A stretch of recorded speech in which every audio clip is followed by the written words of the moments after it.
नमस्कार, मैं राजेश श्री अरविंदो सोसाइटी की तरफ से आपका स्वागत करता हूं। हम आपको शिक्षा में शून्य निवेश नवाचार कार्यक्रम ZIA द्वारा संकलित रोचक नवाचार के बारे में बताएंगे। हम इनोवेटिव पाठशाला के अंतर्गत NCERT की कक्षा 5 में हिंदी भाषा पुस्तक के पाठ 12 गुरु और चेला से संबंधित शब्द सागर नवाचार का क्रियान्वयन इस वीडियो में हम देखेंगे। सबसे पहले मैं इस कविता का सारांश आपको बताना चाहता हूँ। ये कविता गुरु और चेला, गुरु और शिष्य पे आधारित है, जो कि एक राजा के नगर में पहुंचते हैं जो कि मूर्ख है, और वहां पर जितनी सारी घटनाएं होती हैं उन घटनाओं पर ये कविता आधारित है। ये एक कहानी है, लेकिन इसे कवि ने कविता के माध्यम से इसे रोपित किया है। अब हम बात करते हैं नवाचार शब्द सागर की नवीनता की। तो इसमें जो नवीनता यह है कि जो शब्दावली इसमें इस्तेमाल होती है, शब्दावली निर्मित की जाती है, जिससे कि छात्र व्याकरण का कौशल भी साथ ही साथ में बढ़ा सकते हैं और उसे बेहतर कर सकते हैं। अगर हम नवाचार के क्रियान्वयन की बात करें तो इसमें शब्दावली तो बेहतर होती ही होती है, शब्दावली जो तैयार की जाती है, साथ ही जो शब्द बनते हैं उससे जो छात्र हैं वह वाक्यों का निर्माण भी कर सकते हैं। अगर हम अवधि की बात करें कि नवाचार के क्रियान्वयन में कितना समय लगता है, तो ये मात्र 20 मिनट का होता है।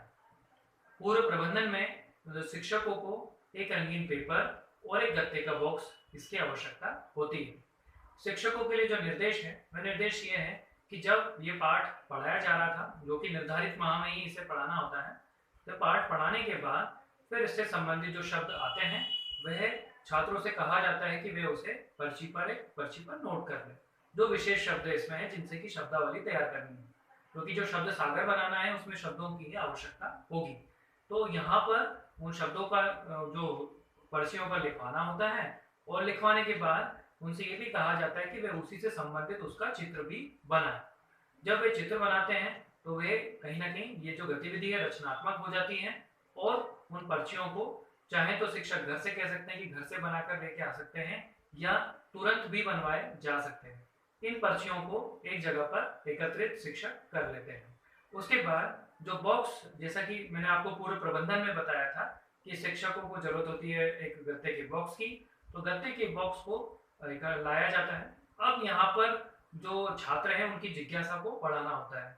तो जिज्ञासा बढ़ाने के लिए जो शिक्षक हैं वे इस तरीके से बातचीत करते हैं कि क्या आप हमें बता सकते हैं कि ये जो बॉक्स है यहाँ किस वजह से लाया गया है, क्या हम ऐसे आज हम क्या करने वाले हैं।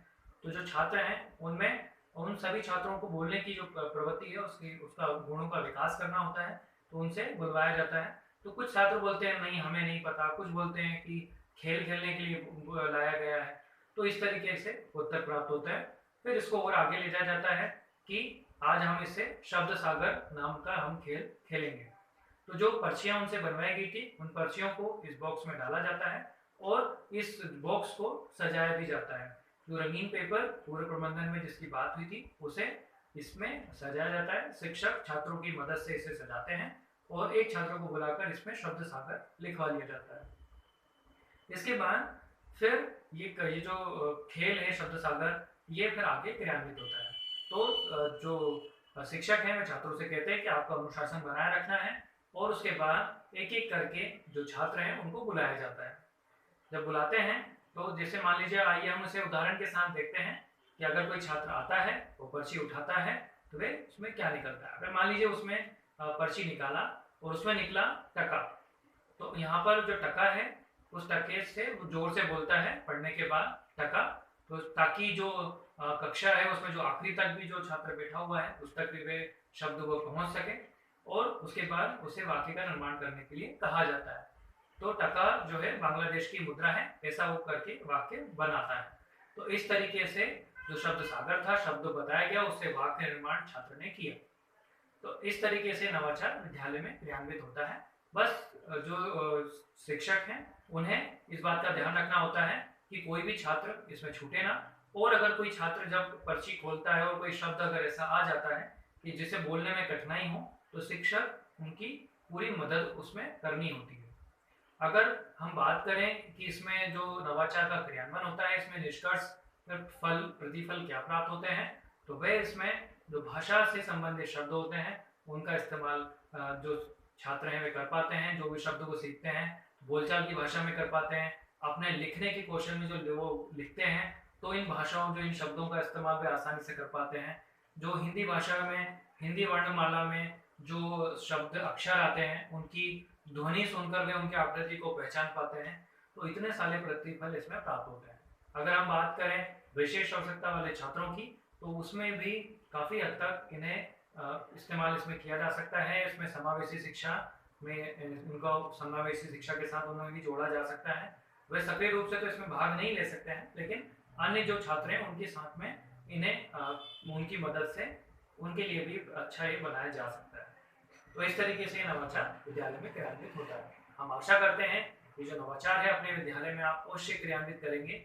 इस तरीके के कई और दिलचस्प नवाचार हम आप तक लाते रहेंगे। आपसे अनुरोध है आप हमारा YouTube चैनल जरूर सब्सक्राइब करें। यदि इस वीडियो को आप फेसबुक पर देख रहे हैं तो हमारा पेज ZIAEI जरूर लाइक करें।